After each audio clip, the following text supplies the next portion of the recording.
औज़ुबिल्लाहि मिनश्शैतानिर्रजीम बिस्मिल्लाहिर्रहमानिर्रहीम। आगे बढ़ते हैं। आपका नफ्स अम्मारा आपको दाढ़ी रखने नहीं दे रहा। हाँ अच्छा, नफ्स अम्मारा की पहचान बताइए जी। ये किसी भाई ने डायरेक्ट हमको ही टारगेट किया है। हालांकि हमने कहा था कि जो डायरेक्ट हमारे लिए नेगेटिव क्वेश्चन करते हैं उसका एक अलग पैनल रखो, अपने नेगेटिव सवाल का जवाब हम अलग से देंगे। हम इन लोगों बीच में डालने की जरूरत नहीं थी, फिर भी चलो हम दे देते हैं। होता क्या है एक्चुअली कि जो लोग हमको सही समझते हैं तो वो हमसे इल्म सीखने के लिए सवाल करते हैं, तो उनका जो इंटेंशन होता है वो अलग होता है। हम उस पर एक फैजियाबी वाली हाथ रख के बात करते हैं कि भाई हम तो बोल रहे हैं लेकिन आपका भला हो, तो ये वाइब्रेशन आपको जा रहा है। तो आप पॉजिटिव जब हमारे बारे में बात करते हैं तो पॉजिटिव वाइब्रेशन हम आपको दे रहे हैं, तो आपका पीर भी आपको दे रहा है और आपका मामला क्लियर हो रहा है। लेकिन जब आप हम ही पर उंगली उठा रहे हैं तो फिर हम ये तो सबसे पहले हाथ हटाएंगे। ठीक है, हम हाथ हटा लिया, ठीक है, जवाब तो हम आपको दे देंगे, लेकिन हाथ हटाने का मतलब बहुत खतरनाक भी हो सकता है, ये आप समझ लीजिए। जो आपको दिए हम वो आपको छीन भी सकते हैं। तो या दुआ करेंगे दादा से कि दादा मी मिंदी हमसे लूट के इन्होंने ये सब किया है, ले लीजिए, इससे काम का नहीं है। तो ये आपके लिए खतरनाक हो जाएगा साहब, ये बात आप नोट कर लीजिए। हालांकि इसीलिए हमने कहा कि बीच में नेगेटिव सवाल मत डालिए, तो दिक्कत हो जाती है। बहरहाल अब आप कर ही दिए तो आपका जवाब भी हम दे देते हैं। भाई देखिए, आपने पूछा है कि आपका नफ्स अम्मारा आपको दाढ़ी रखने नहीं दे रहा। ठीक है पहले तो हंसी आ रही है आपके सवाल पर कि नफ्स अम्मारा को आपने पहचाना ही नहीं है, और नफ्स अम्मारा का बयान इस क्लिप में हमने कर दिया। उम्मीद है आज आप पहचान गए होंगे तो ऐसा नहीं है कि हम जो है दाढ़ी इसलिए नहीं रख रहे हैं कि हम जिद में हैं कि एकदम नहीं रखेंगे और गुनाह करेंगे, ऐसा नहीं है भाई।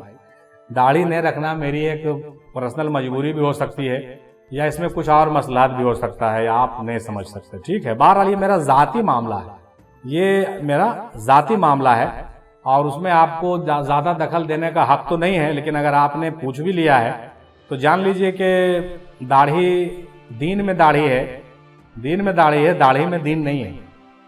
ठीक है, दीन में दाढ़ी, दाढ़ी में दीन नहीं है। इसीलिए सुन्नत तो ज़रूर है, और कई सुन्नत को हम लोग पहले भी छोड़ रहे हैं, सिर्फ दाढ़ी ही क्यों।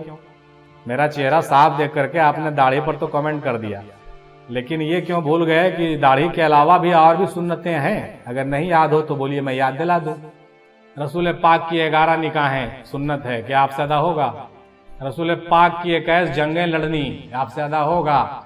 रसूल पाक के घर में 7 तलवारें थी, आपसे अदा होगा?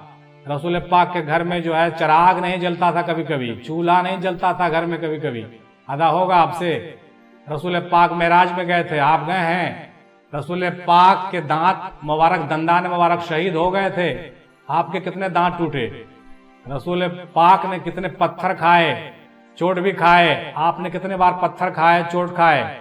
रसूल पाक ने गारे हिरा में जाकर के काफी वक्त गुजारा, आप कौन से गार में गए थे मेरे भाई? रसूल पाक के नवासे ने करबला में सर को कटाया, तुम्हारा नवासा कौन सा करबला गया था?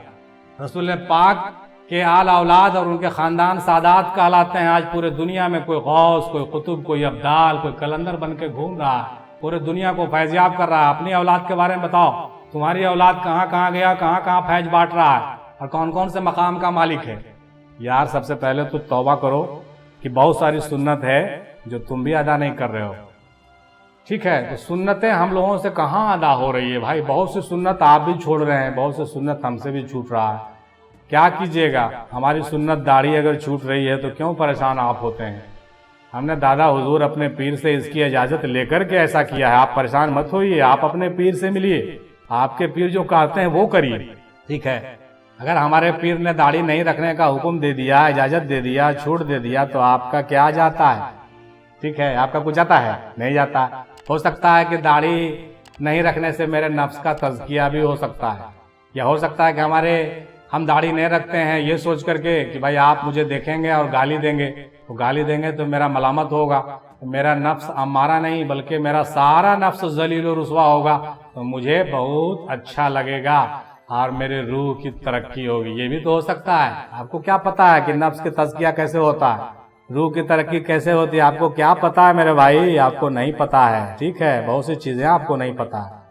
तो एक बात जान लीजिए कि नफ्स अम्मारा की तारीफ जो हमने बयान की है वो क्या है कि किसी काम को करके अकड़ना, और हम ये काम को करके अकड़ नहीं रहे हैं, ठीक है, हम तो हकीकत आपको बता रहे हैं। और किसी दिन अगर दादा में मेहंदी की बशारत हो गई कि पोता दाढ़ी बड़ा कर लो, तो बिना आपके बोले हुए मैं दाढ़ी बड़ा कर लूंगा, भाई घबराओ नहीं, और मैं किसी नफ्स अम्मारा में गिरफ्तार नहीं हूँ। ठीक है, ये मेरा शौक है और मैं इसमें कंफर्टेबल फील करता हूँ। आज के ज़माने, अच्छा एक बात निकल गई है तो मैं ये भी कह दूँ दाढ़ी वाली, रसूल पाक के ज़माने में यहूद और नसारा दाढ़ियाँ नहीं रखते थे, सिर्फ मोछ रखते थे। सुनिए, तारीख की बात बता रहा हूँ मैं आपको। तो रसूल पाक ने कहा कि अच्छा, जब यहूद और नसारा सब दाढ़ी मोछ नहीं रखता है तो हम लोग मुसलमान जो हैं पहचान के लिए कुछ ऐसा हुलिया बनाएं कि पहचाने जाएं, तो हम लोग दाढ़ियाँ रखेंगे। दाढ़ियाँ रखना रसूल पाक की सुन्नत हो गई, सब रखने लगे, तो लोग पहचान जाते थे कि अच्छा ये दाढ़ी वाले लोग मुसलमान हैं, ठीक है। तो इस तरह से इम्तियाज हो जाता था। लेकिन आज का ज़माना जरा गौर कीजिए मेरे भाई, कहना तो नहीं चाहते थे लेकिन कह दिए हैं, गौर कीजिएगा, इसको अन्यथा नहीं लीजिएगा, इसको गलत इंटेंशन से नहीं लीजिएगा। आज के ज़माने में ज़्यादातर जो बुरे लोग हैं, बड़ा अफसोस के साथ कहना पड़ता है, यहाँ तक के ज़्यादा टेररिस्ट लोग भी दाढ़ी वाले ही मिलते हैं मेरे भाई। बहुत अफसोस की बात है, बहुत अफसोस की बात है।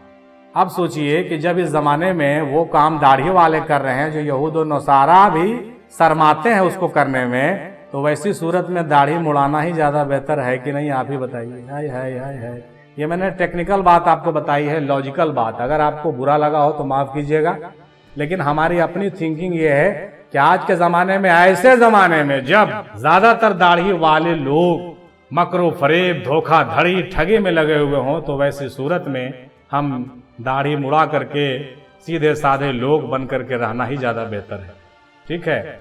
इसलिए इस हवाले से भी आप समझिए, या नहीं तो फिर मेरा वो पहले वाला लॉजिक समझ लीजिए, या फिर मेरा कोई जो है ऐसा इंटेंशन नहीं है कि मैं बिल्कुल जो है बूढ़ा से जवान हो गया इसलिए दाढ़ी मुड़ा रहा हूँ, ऐसी बात नहीं मेरे भाई।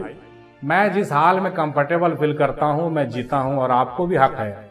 रह गई बात सुन्नत और रसूल पाक और पीर की, तो मैं जो है उन तमाम लोगों से, तमाम बुजुर्गों से राब्ते में हूँ। इंशाअल्लाह ताला ऐसी कोई तंबीह मुझे मिलेगी तो मैं ज़रूर दाढ़ी लंबा कर लूँगा, आप परेशान मत होइएगा।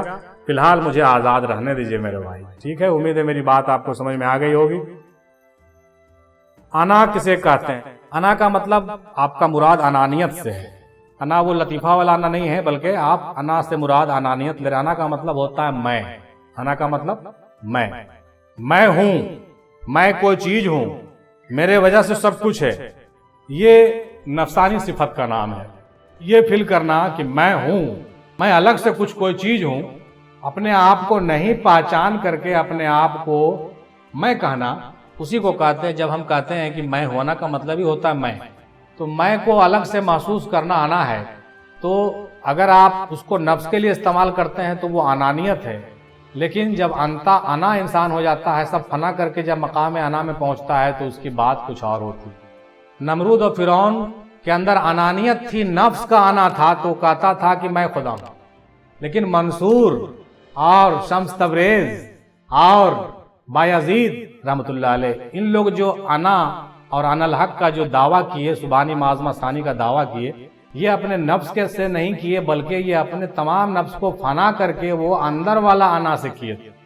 यानी इनके अना में अल्लाह बोलता था, लेकिन हम लोगों के अना में शैतान बोलता है। इसलिए शैतान वाला अना और अल्लाह वाला अना को पहचानना बहुत जरूरी है।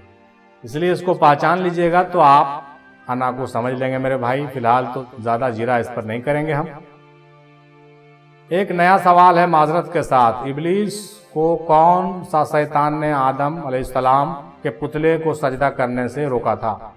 इबलीस को किसी शैतान ने नहीं रोका था भाई, इबलीस तो खुद इबलीस था। इबलीस की अनानियत ने ही उसको रोका था कि मैं हूं। मैंने जो बात किया, इबलीस की खुद की अकड़ और खुद का गुरूर और खुद का तकब्बुर, उसी को हम अना कहते हैं नेगेटिव सेंस में, तो उसने ही उसको रोका था कि हम सजदा नहीं करें। और इसके पीछे मसलहत खुदाबंदी ये भी थी कि रब ताला ये भी चाहता था कि वो सजदा नहीं करे ताकि आगे का मामला आगे बढ़े। इसलिए उसने हुक्म दिया था मलाइका को कि सजदा करे, उन्होंने नहीं कहा था जिन को कि सजदा करे। और इबलीस तो जिन का सरदार था।